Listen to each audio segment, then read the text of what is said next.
My dear students, মোৰ মৰমৰ ছাত্ৰ ছাত্ৰীসকল, এই লকডাউনৰ কালছোৱাত তোমালোকে ইমান কষ্ট কৰি যেনেকৈ পঢ়া শুনা কৰিছা সেয়া অভিজ্ঞতা কিন্তু আমাৰ কাৰোৰে নাছিলে। গতিকে তোমালোকক তাৰ কাৰণে অশেষ ধন্যবাদ জ্ঞাপন কৰিছোঁ। আৰু আমি আজি এই এপিছডটোত আমি কিছুমান কায়দা শিকিবলৈ যাওঁ, কেনেকৈ আমি আটাইবিলাকে পাছ কৰি যাব পাৰোঁ। ঠিক আছে, আৰু বেছি নম্বৰ পোৱাবিলাকৰ কাৰণেও কিছুমান কায়দা আছে। মই আজি সেইটো অলপ শিকাম আৰু মেথছ অলপ কমকৈ কৰিম। ঠিক আছে, আমি তেতিয়াহ'লে এপিছড 6লৈ গৈ আছোঁ। এপিছড 6ত আমি যিবোৰ কায়দা শিকিম সেইবোৰৰ পিছত তোমালোকৰ মেথছটো খুব ইণ্টাৰেষ্টিং হৈ পৰিব। অ'কে ডিয়াৰ ষ্টুডেণ্টছ, তেতিয়াহ'লে আমি এক্সাম প্ৰিপেৰেশ্যনৰ কাৰণে কিছুমান টিপছ ফটাফট শিকি লওঁ, যাতে আমি বেছিখিনি ষ্টুডেণ্টছে আমি পাছ কৰি যাব পাৰোঁ। এইখন দেখিছা যে course content general mathematics class 10, ইয়াত যিকেইটা আমাৰ কণ্টেণ্টছ আছে, তোমালোকৰ কিতাপ মেলি লৈছা চাগে, তাত চোৱা ইংলিছত লিখা আছে। যদি ইংলিছ অসমীয়া আটাইখিনিয়ে বুজি পাবা। এইটো চোৱা ৰিয়েল নাম্বাৰছ, বাস্তৱ সংখ্যা, তাত আছে 4 নম্বৰ পলিনমিয়াছ। মই যিকেইটা ৰেড চিন দিছোঁ, ৰেডেৰে দিয়া আছে, মই সেইকেইটা কৈ আছোঁ। পলিনমিয়ালছটো বাদ দি পেলাই আকৌ গ'লোঁ pair of linear equations in 2 variables. সেইটো লেচন 3, সেইটোত আছে 7। এইটো যেতিয়া আমাৰ প্ৰেক্টিকেল 20 আছিল, চোৱা 20 প্ৰেক্টিকেল আৰু থিয়ৰী 80, কিন্তু আজিকালি থিয়ৰী 90, প্ৰেক্টিকেল 10। গতিকে এই যিকেইটা চিন দিয়া আছে ৰেডেৰে, সেইকেইটা চবতে +1 আহি যাব। গতিকে এতিয়া চোৱা, মই যিকেইটা ৰেড দিছোঁ সেই ৰেডকেইটা একদম মানে সকলো ষ্টুডেণ্টে এটেম্প কৰিব পৰা লেচন। যেনে ৰিয়েল নাম্বাৰ, বাস্তৱ সংখ্যাটো সকলোৱে পাৰে। কপি চেকিঙত দেখিছোঁ চবেই এইটো কৰিবই এটেম্প। গতিকে সেইটো একদম সকলোৱে 4 নম্বৰ এটা পাই আহেই। তাৰপিছত pair of linear equation in 2 variables 7 আছে, এতিয়া 8 হৈ যাব। 8 হৈ গ'লে এইটো কি হ'ব, এইটো আকৌ সকলোৱে ভালো পায়, পাৰেও কৰিব। তাৰপিছত কোৱাড্ৰেটিক ইকুৱেশ্যন, দ্বিঘাত সমীকৰণ, মই ইংলিছ অসমীয়া মিক্স কৰি ক'ম যাতে সকলো মিডিয়ামৰ পৰা চবেই যাতে বুজি পায়। ঠিক আছে, তেতিয়াহ'লে এইটো কোৱাড্ৰেটিক ইকুৱেশ্যনত আছে 7, সেইটোও 1 বাঢ়ি যাব, 8 আহিব, সেইটোও সকলোৱে পঢ়ি ভাল পায়। ট্ৰায়েংগলছটো যদি ত্ৰিভুজটো যদি ভালদৰে আয়ত্ব কৰিব পৰা যায়, তাত 8 আছে, সেইটো আকৌ বঢ়াই দিয়া আছে মাৰ্কছ। আকৌ কোঅৰ্ডিনেট জ্যামিতিও বঢ়াই দিয়া আছে, 6 আছে। কোঅৰ্ডিনেট জ্যামিতিটো যদি ভালদৰে বুজি পোৱা, মই এনেকুৱা হেৰিত বুজাই দিম যে তোমালোকে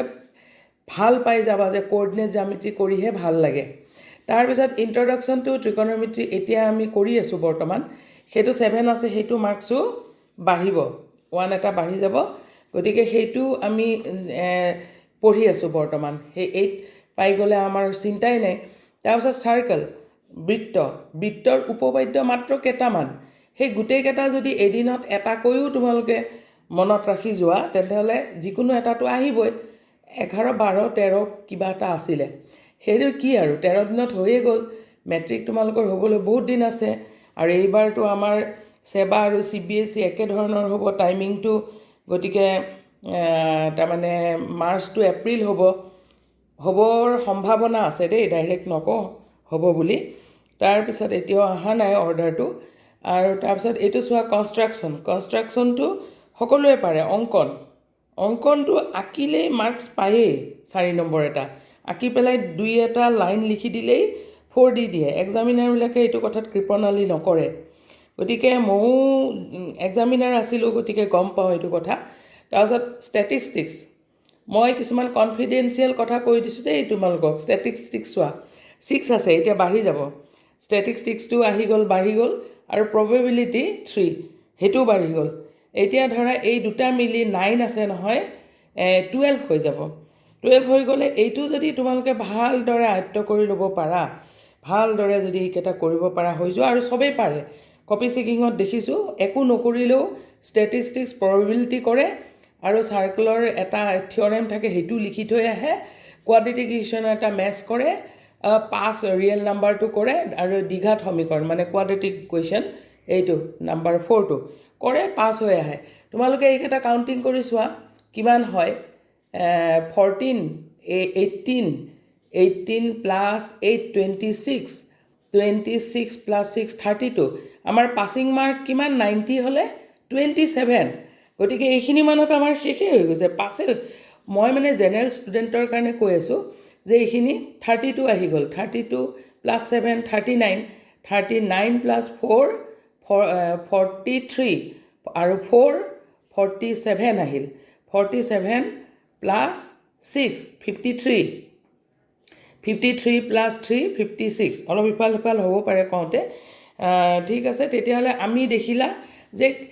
কেইটামান লেচন আমি যদি স্কিপ কৰোঁ তেন্তে হ'লে নপঢ়োঁ তেনেহ'লে এইকেইটা লেচন পঢ়িও আমি খুব ধুনীয়া মাৰ্কছ এটা লৈ পাৰোঁ 56 প্লাছ 10 প্ৰেক্টিকেলত থাকিল 10 তেতিয়াহ'লে আমি কিমান হ'ল 66 তেন্তে হ'লে ফাৰ্ষ্ট ডিভিজনৰ মাৰ্কছটোৱে আহি গ'ল কিন্তু কিছুমানে এনেকুৱাও ষ্টুডেণ্ট আছে যিসকলে ইমানবিলাকো লোড ল'ব নোৱাৰে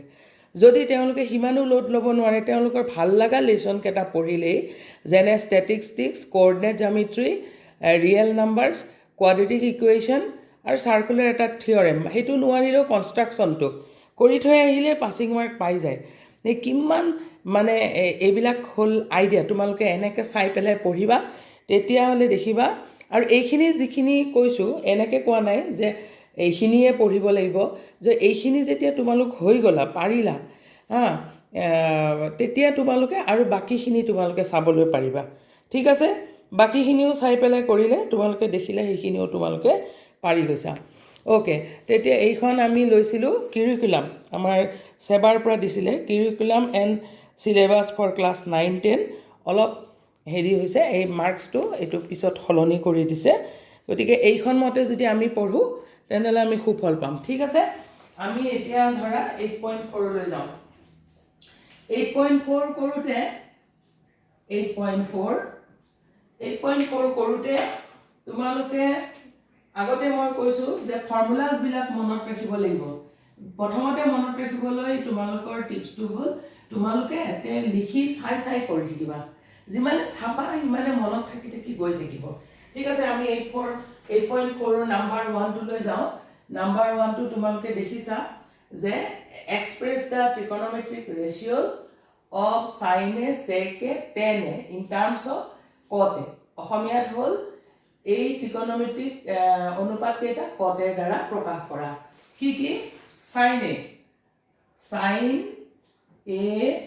তাক আমি কট এ লৈ যাব দিয়ে কিহৰ তাত লৈ গৈছে যে কট এ আটাইবোৰ আমি কট এ লৈ এক্সপ্ৰেছ কৰিব লাগে ঠিক আছে এতিয়া সাইন এ বুলি কোৱাৰ লগে লগে আমি ইয়াৰ কথা জানো যে ই অপজিটটো হ'ল কসেক এ গতিকে আমি এনেকৈ লিখিব পাৰোঁ সাইন এ ইকুৱেল টু 1/কসেক এ থাকিলে এ থিটা থাকিলে থিটা যি থাকে বিটা থাকিলে বিটা এইটো খালি এটা এংগেলৰ নামহে ওকে কসেক এ আহি গ'ল যেনেকৈ 2ৰ অপজিট 1/2 লিখোঁ 3/4ৰ অপজিট 4/3 লিখোঁ তেনেকৈ সাইন এৰ অপজিট আমি লিখিলোঁ 1/কসেক এ এতিয়া 1/কসেক এ আমাৰ যিহেতু ফৰ্মুলাবিলাক কিহত আছে স্কুৱেৰত আছে গতিকে আমি এইটো স্কুৱেৰ ফৰ্মত লিখিম ঠিক আছে কসেক স্কুৱেৰ এ তাৰ কাৰণে আমি ৰুট অভাৰটো দিব লাগিব কিয় কাৰণ আমাৰ অৰিজিনেলটো কসেক এ আহিব লাগিব ঠিক আছে গতিকে আমি এইটো লিখিলোঁ এতিয়া ৰুট অভাৰ 1/ৰুট অভাৰ সাইনটো থাকিল আমি ফৰ্মুলা লৈ যাওঁ কি ফৰ্মুলা পাইছিলোঁ যে সাইন স্কুৱেৰ থিটা প্লাছ কস স্কুৱেৰ থিটা ইকুৱেল টু 1 ৰিকল ইট আৰু কি পাইছিলোঁ 1 প্লাছ tan স্কুৱেৰ থিটা ইকুৱেল টু sec স্কুৱেৰ থিটা আৰু এটা কি পাইছিলোঁ 1 প্লাছ cos স্কুৱেৰ থিটা ইকুৱেল টু cosec স্কুৱেৰ থিটা তেন্তেহ'লে আমি এইটো ইয়াতে লিখিম ঠিক আছে তে আমি এইটো লিখিলোঁ কি লিখিলোঁ 1 প্লাছ cos স্কুৱেৰ থিটা তে এটা আমাৰ হৈয়ে গ'ল সাইন এটো আমি কটলৈ লৈ যোৱা হৈয়ে গ'ল একদম ইজি টান বুলি নাভাবিবা মই আকৌ এবাৰ কৈ দিছোঁ সাইনৰ অপজিট 1/কসেক এ তাক আমি স্কুৱেৰত লৈ গ'লোঁ স্কুৱেৰত নিয়াৰ কাৰণে ৰুট অভাৰটো লাগি গ'ল ৰুট অভাৰটো দেখি তোমালোকে ভয় নাখাবা এইটো এটা উৰণি বুলি ধৰি ল'বা ঠিক আছে বা আন কিবা এটা কেপ বুলি ভাবি ল'বা ঠিক আছে তে ইকুৱেল টু ৰুট অভাৰ এইটো ফৰ্মুলাত লৈ গ'লো এইকেইটা ফৰ্মুলা দৰকাৰ হ'লে এনেকৈ লিখি থৈ দিবা আমিও লিখিছিলোঁ আমাৰো মনত নাথাকিছিল এনেকৈ চাই চাই এনেকৈ সেইটোও এটা মানে হেৰি যে 1 প্লাছ কছ স্কুৱেৰ থিটা এইটো হৈ গ'ল এতিয়া যিহেতু চাইনৰ অপজিটটো কি কছেক এ থাকিলে এ থিটা থাকিলে থিটা એટલે কছেক এটো কি হ'ব কছেক এটো সাইনৰ অপজিট কছেক এ এটো লিখিলোৱে গতিকে এটো সাইনটো হৈ গ'ল এবাৰ আমাৰ আহিল কি সাইন আৰু কি কৰিব দিছে সেক দিছে সেক এটো কি দিছে সেক এ এটো আমি কি কৰিম আমি স্কয়াৰত লিখিম কেনেকৈ লিখিম sec স্কয়াৰ a কিন্তু স্কয়াৰটো নাই গতিকে ৰুট ওভাৰটো আমি দি দিলো এতিয়া sec স্কয়াৰ a কি আছে ফৰ্মুলাটো 1 plus tan square a okay এতিয়া আমাক কিহত নিব দিছে কটত গতিকে আমি tan হৈ থাকিলে নহব কটত নিব লাগিব tan ৰ অপজিট কি কট গতিকে আমি কি লিখিলো root over 1 plus 1 by cot square a কিছুমানে ভাইবা যে কটত হৈ গ'ল এইখিনটা আনসাৰ লিখিব পাৰো yes you can do that কিন্তু আমি যেটো ক্লাস 10 ত পঢ়িব গতিকে অকমান আৰু অলপ জানো যেতিয়া আৰু অলপ সুন্দৰকৈ কৰি দিও যে কি ৰুট ওভাৰ এইখিনতে আমি এলসিএম ললো ওকে এটো তোমালোকে আগতে কৰিছা cos square এ 1 ৰ তলত কি আছে মই ৰিপিট কৰিছো 1 ৰ তলত 1 আছে 1 এৰে cos square ডিভাইড কৰোতে cos square into 1 cos square a plus cos square ইয়াক ডিভাইড কৰিলে কি থাকিল 1 into 1 ঠিক আছে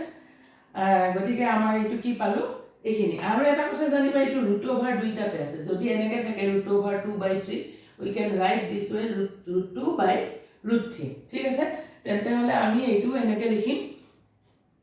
ওপৰটোত লিখিলো root over cos square a plus 1 আৰু এইটো root over cos square a মানে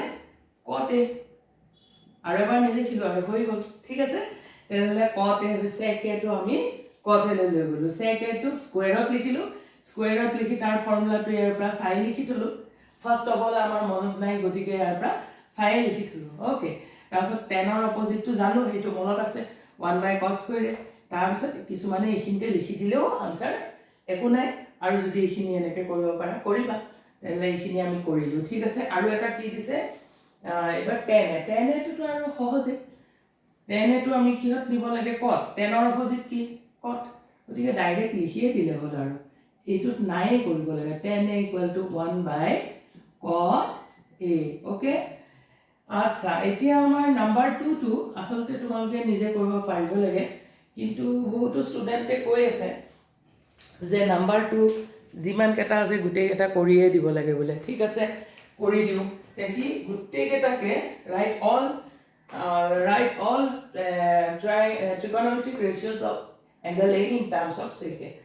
sec এর হয় এর আন trigonometric মান কেটা লিখা sec a লৈ যাব লাগে মানে সবকে sec a লৈ যাব লাগে তে ফার্স্টত আমি কি পাম sin a sin a আমি কিহত লৈ যাম sec লৈ যাম ঠিক আছে sin a টো আমি স্কয়াৰত আছে আমাৰ ফৰ্মুলাবোৰ মুছি দিলো ঠিক আছে এইখিনতে মই আকৌ লিখি দিম তোমালোকে মনত আছে চাগে এটো আমি কি লিখিম sin স্কয়াৰ a তাতে কি এডাল লাগি থাকিব root over sin square sin a এতিয়া root over sin square a মানে কি আমি পাইছিলো sin স্কয়াৰ থিটা প্লাস cos স্কয়াৰ থিটা ইকুয়াল টু কি পাইছিলো 1 therefore sin square theta equal to 1 minus cos square theta okay তে আমি এটো লিখিম 1 minus cos square a ঠিক আছে এতিয়া আমি আমাৰ নিব দিছে secot root over 1 minus cos ৰ অপজিট কি sec হেকিটা আমি মনত ৰাখিব লাগিব কিন্তু 1 by sec square আছে কাৰণে square লিখিছো 1 by sec square হৈ গল কিন্তু আগৰ দৰে তোমালোকে যদি আৰু অলপ সুন্দৰকৈ কৰিব খুজা as a student of class 10 you can go this way sec square a আমি LCM ললো আৰু ওপৰত থাকিব কি sec square a minus 1 আগৰ দৰে একে আমাৰ তলৰ ওপৰটো কি আহিব sec square a root over sec square a minus 1 আৰু তলত root 2 গুচি যাব square 2 উঠি যাব ওকে √2 স্কয়াৰ ইকুয়াল টু 2 যেনেকে হয় √6 স্কয়াৰ মানে এই √2 দুইটাতে আছে কিন্তু গতিকে এইটো আমাৰ হৈ গল একদম ইজি এতিয়া আৰু বাকি কেটা নিব দিছে কি কি সাইনৰ পিছত অপজিটটো আমি লগালগ কৰিয়ে থৈ দিও ঠিক আছে নে বুজি পাইছা নহয় sin a √sin স্কয়াৰ ঠিক আছে ভিডিওত আমি গম নাপাও যে তোমালোকে বুজি পাইছা নে নাই পোৱা তোমালোকে কমেন্ট কৰিবা মোক বা মেইল কৰিবা ঠিক আছে কিবা যদি বুজা নাই মোক সুধিব পাৰিবা আৰু sin a √sin স্কয়াৰ তাতে ফৰ্মুলাটো পুট কৰিলো cosৰ অপজিট লিখি দিলো বাস এইখিনতেও কিছুমান আনসাৰ লিখিব পাৰে একো নাই কাটি দিব নোৱাৰে কিন্তু আৰু যদি দুটা লাইন আৰু কৰিব পাৰা কৰিলা কোনো কথা নাই ঠিক আছে আমি এতিয়া cos a লিখো cosec a cosec a টো কাৰ অপজিট সাইনৰ গতিকে আমি কি লিখিম cosec a যেনেকে 2 ৰ অপজিট 1/2 3/2 ৰ অপজিট কি লিখিম 2/3 ঠিক তেনেকে cosec a ভ্যালু যেটো পালো জাস্ট তাক ৰিভাৰ্স কৰিম ওকে উল্টাই দিলে কি আহিব ওপৰত আহিব sec a তলত আহিব sec square a minus 1 ঠিক আছে এবাৰ আমি sin cosec পালো এবাৰ কি লিখিব আমাৰ এবাৰ লিখিব আমাৰ tan cos কৰো sin কৰিলো cos a cos টো আমি secত নিবলে একে ইজি 1/sec একদম ইজি এইটো কৰিব লগা নহলে এইবাৰ আমি কি কৰিম tan কৰিলে tan ৰ অপজিট লিখিম হৈ গল পাঁচটা ওলাই গল tan a টো আমি জানো যে 1 plus tan square theta equal to sec square theta okay তেতিয়া হলে আমি এটো √over লিখি দিও √over এটো √over tan a মানে √over tan square okay tan a মানে √over tan square এটা tan square √over টো থাকি গল আৰু এটা যেনিবা কেপ কিনাই দিছে ওকে tan square টো মানে কি লিখিলো tan square এইটো প্ৰাহি গল সোৱা tan square theta equal to sec square theta 1 টো ইফালে লৈ গলা -1 গতিকে tan square a equal to sec square a -1 হৈ গল গতিকে এইটো আমি সেকলৈ লৈ গলো হৈ গল এটা tan ৰ অপজিট কি cot এবাৰ আমি কি লিখিম cot a equal to cot to কি ইয়াৰ তলত কি আছে দেখা নাই যদিও তলত টা 1 আছে গতিকে আমি এনেকে উল্টাই দিলো 1/√over sec square a -1 হৈ গল পাঁচটা হয়নে গতিকেটা এইটো হৈ গল আমাৰ এতিয়া 2 নম্বৰটো আমি কৰি আছিলো আমাৰ গতিকেটা আমাৰ পাই গলো পাঁচটা অল টোটাল sin টো কৰিলো আগতে sin ৰ অপজিট cosec লিখিলো cos লিখিলো তাৰপিছত tan লিখিলো তাৰপিছত cot লিখিলো হৈ গল একদম ইজি এনেকুৱা ধৰণৰ ম্যাথ বিলাক তোমালোকে উলাই লবা আৰু আজি যেহেতু আমি কিছুমান টিপস শিকিলো গতিকে আমাৰ ভিডিওটো অলপ শৰ্ট হল আমি অতি সোনকালে নেক্সট এপিসোডত আহি আছো বাকি এটা ম্যাথ কৰিম কিন্তু তোমালোকে মোৰ আগৰ এপিসোড বিলাক চাবৰ কাৰণে পিছৰবোৰ চাবৰ কাৰণে তোমালোকে প্লিজ সাবস্ক্ৰাইব কৰিবা মোৰ চেনেলটো সাবস্ক্ৰাইব কৰি দিবা ৰঙা যেটো লিংকত গৈ পেলাই তাতে ইউটিউবত গৈ তলত যেটো ৰেড বাটন পাবা তাত সাবস্ক্ৰাইব মাৰি দিবা তাৰপিছত লাইকও কৰিবা লাইক কৰিলে মই অকমান মানে হেৰি এনকাৰেজমেন্ট পাওঁ যে ভাল লাগিছে শিকাই বুজি পাইছে আৰু বুজি নাপালে তলফালে লিখি দিবা ঠিক আছে আৰু কিছুমান আমাৰ টিপস আছে এক্সামত কেনেকৈ আমি পাস কৰিব পাৰো সেইবোৰ আমি নেক্সট আকৌ আমি আলোচনা কৰিম থ্যাংক ইউ সো মাচ